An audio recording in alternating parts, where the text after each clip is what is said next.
goes back quite a ways, but apparently after your family had immigrated to America, you went back to Tijuana once. Right. No, who's this? You're wondering why that happened. Who? Buddy. I went back to Tijuana because when I came back to San Francisco, I'm up in. I had to start school all over again. And in Tijuana, I was 12, 13, and I felt I was a man already. You know, we're going to the party between. We played from 4 o'clock in the morning to 6 o'clock in the morning. From 4 o'clock in the afternoon to 6 o'clock in the morning, we played 1 hour, and for 1 hour, women would strip. It's a strip joint. You know, everything gone. So when I came to San Francisco, I had to go to school and be a kid again. And I didn't want to be a kid. I wanted to hang out with men. That was when you were 12 or 13, you said? Mm-hmm. 12, アメリカで。映画にいればね。Also been the benefit of being able to see maybe blues musicians and whatnot you had very respected at the time, being in America. No. In America, blues musicians, you have to go to Chicago or San Jose or certain places. They would come to Tijuana to cop women and to cop drugs, so they stay over the weekend. When I came to America, the only music that it was available for me to listen to was like the Beach Boys, so I wanted to go back to Tijuana.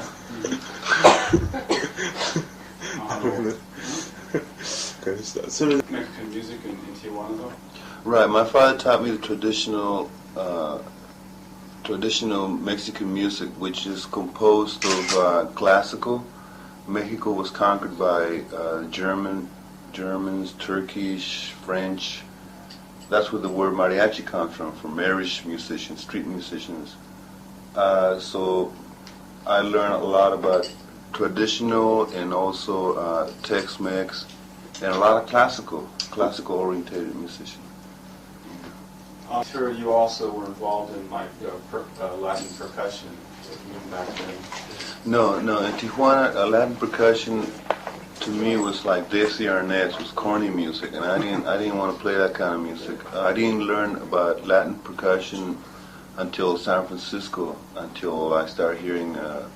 There's a park in San Francisco where Congo players get together, like 15, 12 Congo players, and they just play in the park and drink wine and, you know, smoke pot or whatever. And that's where I saw that blues and Afro music, which is the congas, could go together, but not till I came to San Francisco.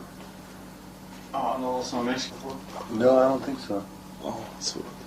What I was wondering about is a lot of your contemporaries have been using blues scales and whatnot, whereas you were throwing in new things like, I think you said a Dorian scale and whatnot. Mm-hmm. A lot of new things. How did you think this came to you? Was it a conscious effort on your part, or it's just something that kind of welled up within you?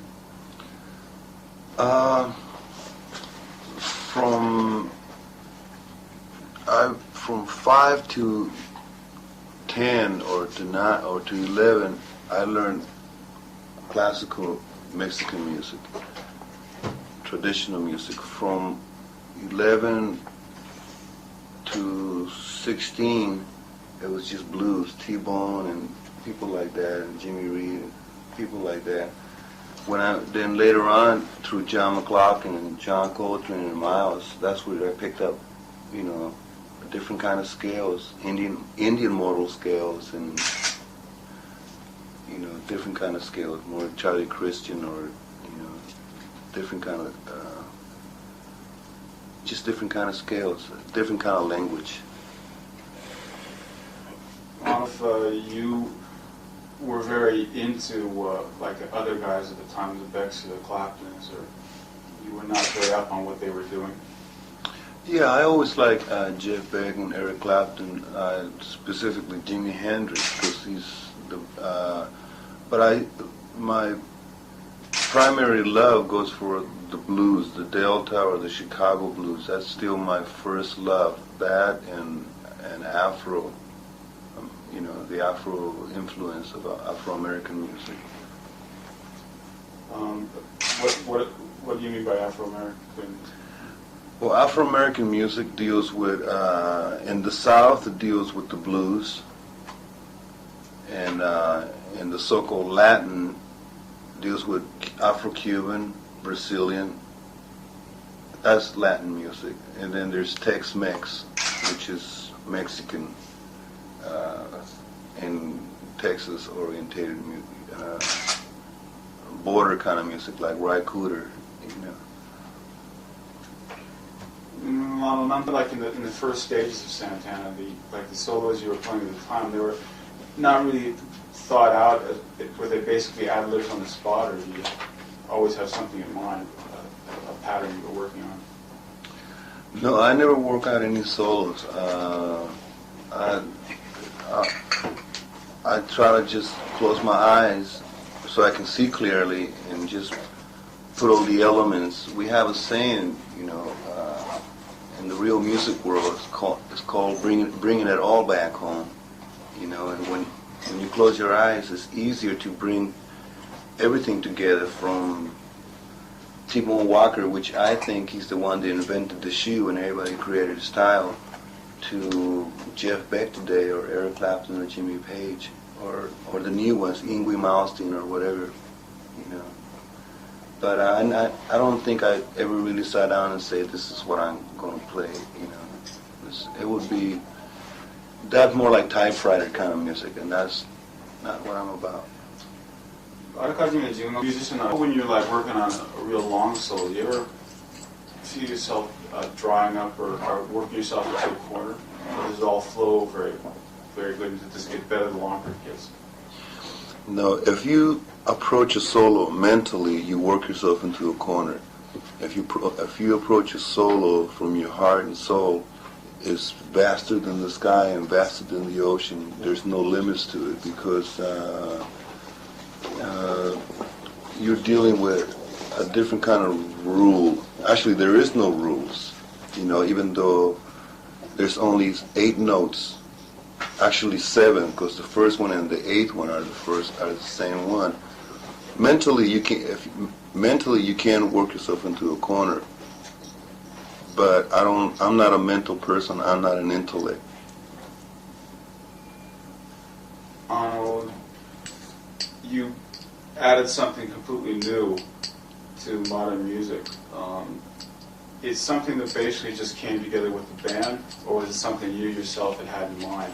Is that what came together, or was it just because you had certain people in your band and it was a sort of a chemistry? It was the chemistry. I learned that there's melodies in rhythm, and my band, or the bands that I always been involved with, they always deal with rhythm mainly, and that's where a lot of people were able to relate to the first 3 albums as such, because the marriage, rhythm is masculine, melody is feminine, and we always try to put them together. How is it that you've managed to maintain a Santana sound, even though there have been so many changes in the band personnel? Well, first of all, it's God's grace. And second of all,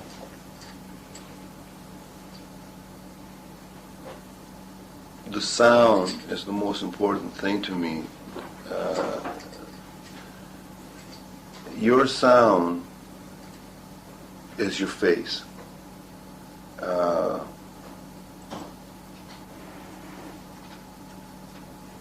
My sound, as an individual, it deals with cry, and then there's whining, and then there's crying. You know, whine is when you know what that is.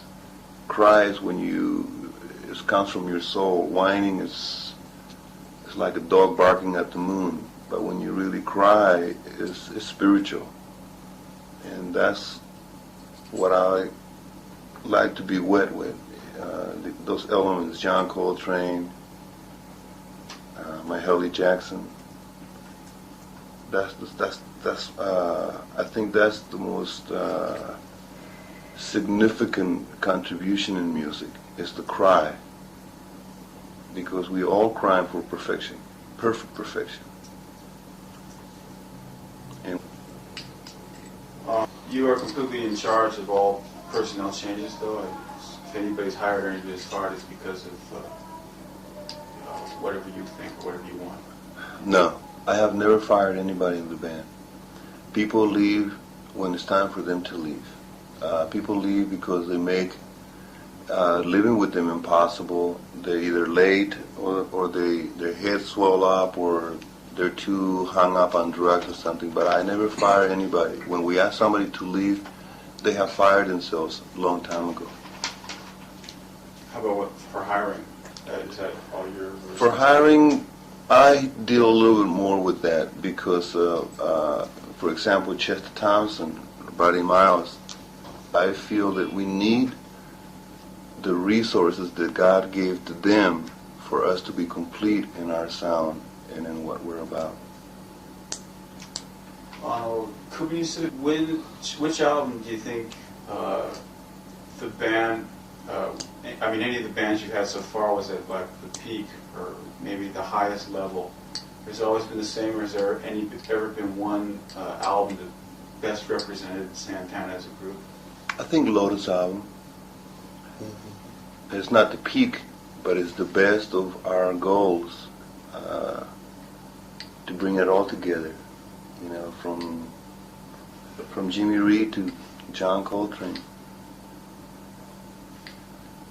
Lotus, what was it like to come up with something like Welcome, which was musically a great album, but it didn't do very well sales-wise?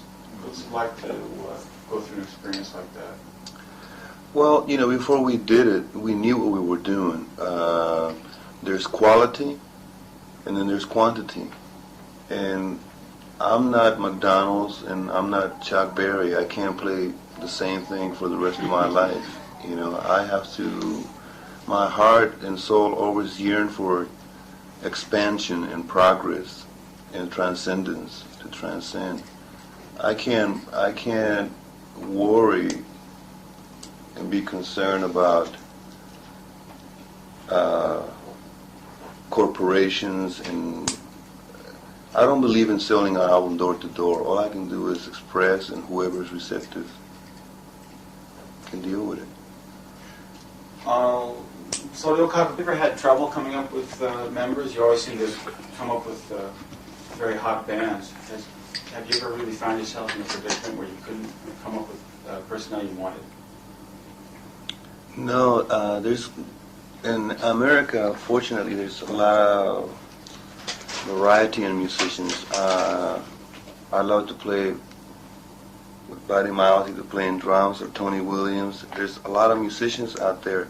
I love rock and roll also. You know, I love Jimmy Page. I think Jimmy Page is probably the best writer for rock and roll, heavy metal, or whatever they want to call it. But I like all music. I like Japanese traditional music, Indian music, African music. So there's always musicians available for me to learn from and bounce off, like McCoy Tyner, people like that.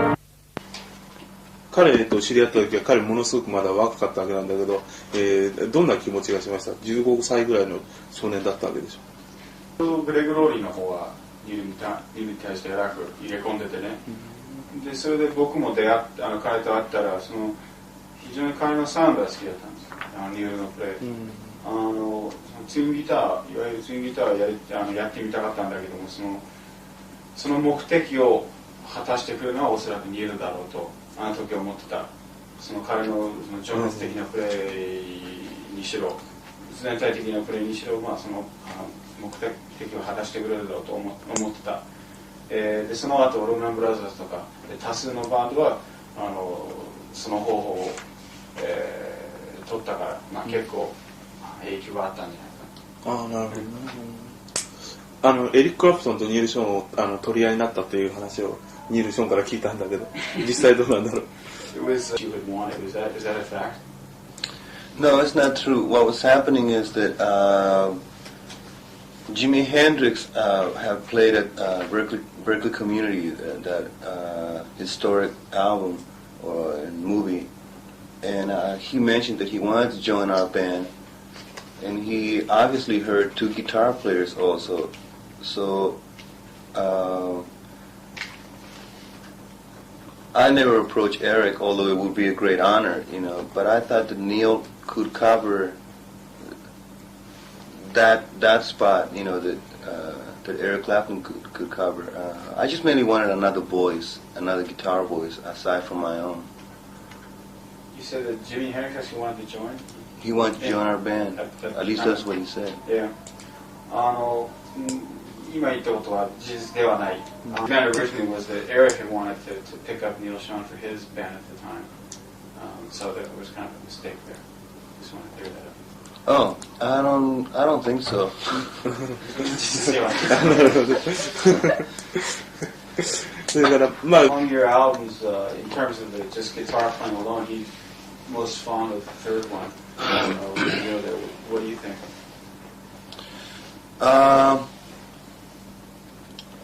It's a matter of personal taste. It's not one of my favorites. I mean, it's a beautiful album, but it's not one of my favorites. So you still get to ask you a couple of questions, Please. buddy, as long as you're here. Sure. まだジミの You heard that you still had Jimi Hendrix's Strat. Is that a fact? I have a couple of them in storage. Yeah. I have the one that he played at Woodstock and the one that he played at. It was a concert called the Newport Pop Festival at Devonshire Downs in Northridge. One was a black and white Strat, and one was a white Strat, and both of them, the two that I have, was hand done by Leo Fender himself. He did them. 日本持ってるんだけども、そのジミが going back a long ways. How much rehearsal time did you have for the album Band of Gypsies? Exactly 7 days. 毎日ものすごい時間かけてやった。 So you must have done a lot of practice of all the 7 days and each of the 7 days. A lot of party. Not not any more than normal because of at the time he's like, I could definitely call Jimmy a chieftain, okay? And I was one of the like Indians, all right? And the reason why I say that is because when the man spoke or taught, it was like E.F. Hutton. Everybody listens, okay? Now, you have to put yourself in a position, if you're going to be around that caliber of a musician, you're there for a reason. You're there because in his eyes, you're the best that can communicate with the chief. And therefore, with that kind of an attitude, it's not so much a make or break situation, but it's a type of a thing to where the spontaneity and continuity of what you're doing enhances each other, to where it shouldn't be a whole timeless effort, to set forth, what you're doing. And that was the beauty of the Band of Gypsies, is we didn't take a whole lot of time to do what we had to do and what we had to say, is because we had that kind of leadership. And that was a real strong time for Jimmy. That was one of his most powerful, prolific times as far as his energy to play. It really was, in my opinion. That was just taped at the same concert? The actual material on the album was just taped at one concert? We did 2 shows. We did the New Year's show and then we did the New Year's night. But out of the best show was the first show, was New Year's Eve. We played for about 5 hours straight that night. We played from 12 o'clock that night to about 5:30 in the morning at the Fillmore. You know, at Bill Graham's place. He seemed so serious, and so there seemed like a lot of intense concentration on Jimmy's part at the time. He didn't seem spaced out at all. You said it was one of his. Well, believe it or not, it's like even like a lot of people see. Jimmy had an aura around him that surrounded him about drugs. Now, let's face it. If you didn't know what the '60s was about and what motivated the mid-'60s as far as music, it wasn't just music, which is very sad. Okay, so be it. All right. I know when it came to me personally that I never related to drugs with Jimmy.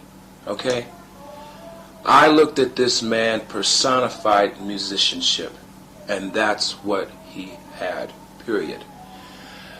And that's one of the reasons why that I feel very lucky at this present time to be with a man of this multitude, to be with Carlos. I'm not saying that there is similarities because Carlos Santana is himself, Jimi Hendrix was himself. But what I am saying is when you get together with somebody that has those kind of qualities, that's communication. You didn't actually see that show at the time? The band of Gypsies? No, I was in San Francisco. Yeah. What, New York? No, you was in San Francisco because I remember I asked Bill. I remember when we played where you guys were at. Yeah, I was in San Francisco. You saw, I guess, the same tour then? No. He was on the West Coast. We were on the East Coast. Oh, I see. Okay, yeah.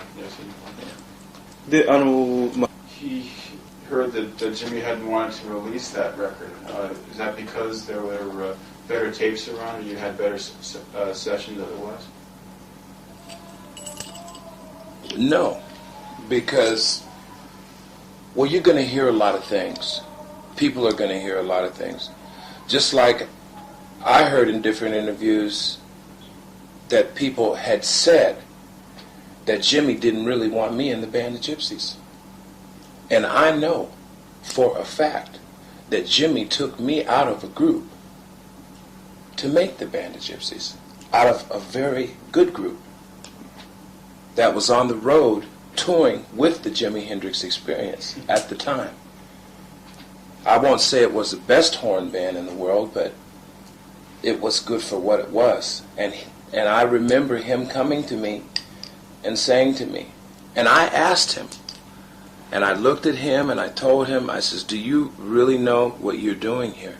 Because I have, till this day, I have the ultimate respect for Mitch Mitchell as a drummer. I thought he was great because I knew him when he played with Georgie Fame, even before he got with Jimmy. See, Jimmy and I went way, way back, even before he played the Cafe Wha. Because I was, in the middle 60s, I was playing with Wilson Pickett, and Jimmy was playing with the Isley Brothers. And he was doing all the things that he was doing.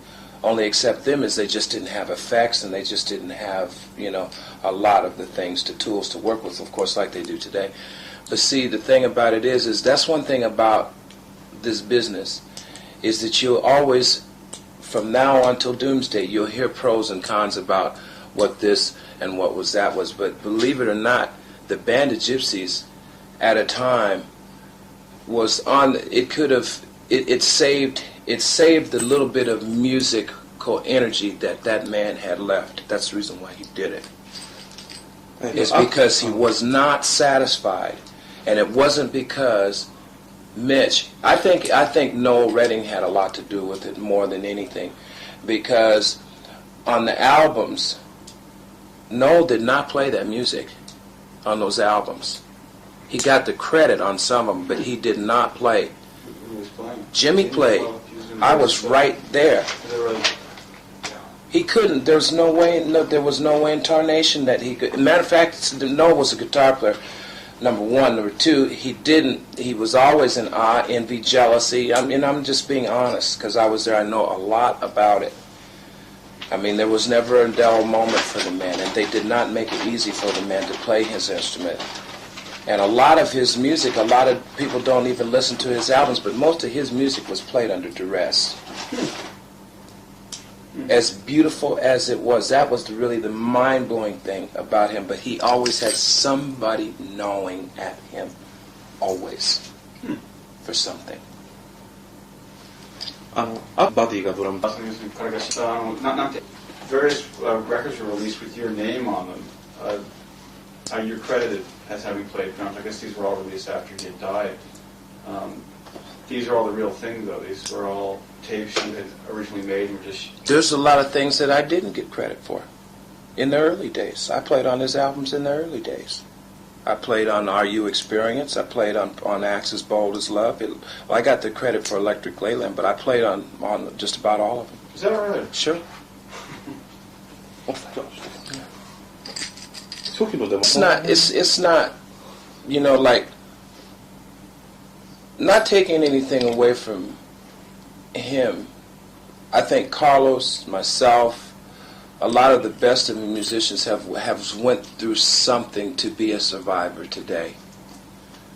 And see, and that's what I'm here with this man for us today, is because it's helping me keep my faith and keep my love abreast from the negativities about what this business really represents. Because it's very sad and it's very ugly and it's very dangerous if you don't, you know, have this open and knowing how to use these. And for me, it's a lesson of self-discipline for me to be involved with this man at the present time. Mm-hmm. And that's something that Jimi never had. That's something that he would cherish today. That I really believe that if there was time, that if there was anybody that could have saved him in any rendition of musicians, I think it was the Band of Gypsies was on the verge of saving him, because it was putting him in a direction to bring him back to his roots, and that's all the man really wanted to do. But they didn't want that. Those people did not want that. They wanted him to be a clown, period. And when you got that kind of dedication and love for what you do, wouldn't you find it rather rude and rather ugly for a guy to see a guy take and throw his guitar out of a window and then try to kill himself? I mean, you know, I saw that, okay? I saw that and I didn't like it. I didn't like, you know, trying to pull a man off of a 20-story building, trying to save him because he was just that sick. That was right towards the end. You know, and that unloved, and that's pretty heavy. Maybe you could tell us about the next album you have planned. Is this? I take it Buddy will be involved in this as well. Right. The next album is called Songs of Freedom. I have learned, you know, through all these years, that freedom comes from discipline. This is why I love coming to Japan. In Japan, sometimes it seems like there's too much discipline. But to me, I have learned that freedom does come from discipline. This album doesn't deal with, you know, a lot of rock and roll music today deals with fast cars and Maseratis and, you know, Yngwie Malmsteen and a lot of the sounds is really, really fast and really loud. And I relate to, like, you know, Maseratis and cars like this. I like to walk so I can smell and see everything and experience everything. I like rock and roll. I like Yngwie Malmsteen, but I like the other kind of discipline that enables you to pace yourself. You know, he talked about some of the things that Jimi was bombarded with. Charlie Christian, Charlie Parker, Jimi Hendrix, their mission was very short-lived, so they have to live it day and night. These people don't eat like we do. They don't go to restaurants and eat as much. They eat out of a paper bag. They're always playing. They're always ladies, drugs. And I took that road for a while, but I found out that I like Duke Ellington. I like Hubie Blake. I like the long road. You know, this album, Songs of Freedom, deals with not entertainment or glamour or show business. It deals with inspiring people to put wings in people's hearts so people can say, hey, you know what, I have my own imagination. We want to inspire the listener to be the best thing they can be. You know, there's music to impress and there's music to inspire. Now, nowadays, most emphasis is on hits, which is like McDonald's, quantity. I want to deal with quality first. If we can deal with quantity later, fine. But this album is music first. Hooray, hooray, fellas. Hooray, hooray. こんなところで。残念ながら時間がないんで。 Thanks a lot for all the cooperation. You're beautiful, man. Really? ちょっとこれにサインをしてもらえないか。 Can you get When us? he died is what the people made him. That hurt me more than anything because it was not true. You know? Yeah. They made him into something that he was not. I guess that's kind of the risk. And I'm saying that knowing what he did do, but no man, you know, no man can just do all of that himself. I don't believe that. Do you understand what I'm saying? Yeah, yeah. Well, it seems like he really left you with something, though. A lot of food for thought. Well, I mean, how can you not help it when you're surrounded with that kind of, it's, you know, with an institution, man? I mean, how can you not? A legend. You know, right? And that's, you know, that's what it was about. I mean, the guy was just. I mean, I didn't even look at him getting out. How you doing? I didn't even look at him getting I out. want to bought one of these watches. Don't think I better give I didn't even look at him. Armando's in his room, Carlos. What was that? Mondo song. We was together all afternoon. Yeah.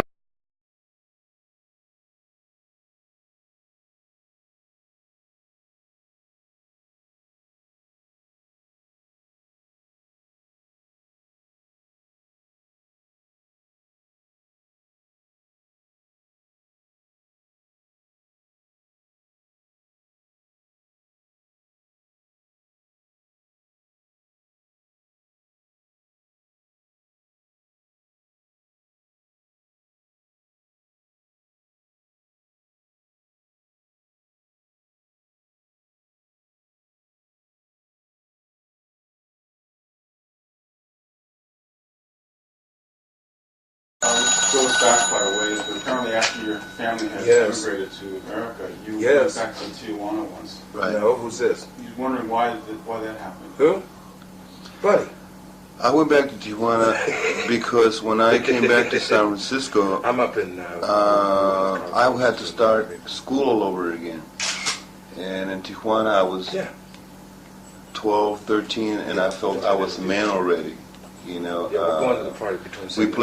we played from 4 o'clock in the morning Yeah, to 6 yeah. o'clock in the morning.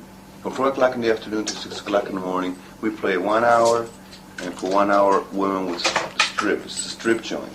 You know, everything gone. The Beach Boys. So I wanted to go back to Tijuana.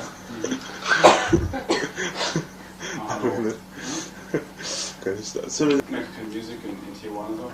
Right. My father taught me the traditional Mexican music, which is composed of classical. Mexico was conquered by Germans, Turkish, French. That's where the word mariachi comes from Irish musicians, street musicians. So I learned a lot about traditional and also Tex-Mex and a lot of classical orientated musicians. I'm sure you also were also in Mexico. No, I don't think so. ああ、そうだ。これ僕が作った。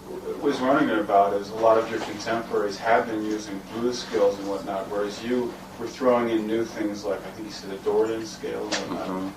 A lot of new things. How do you think this came to you? Was it a conscious effort on your part, or it's just something that kind of welled up within you?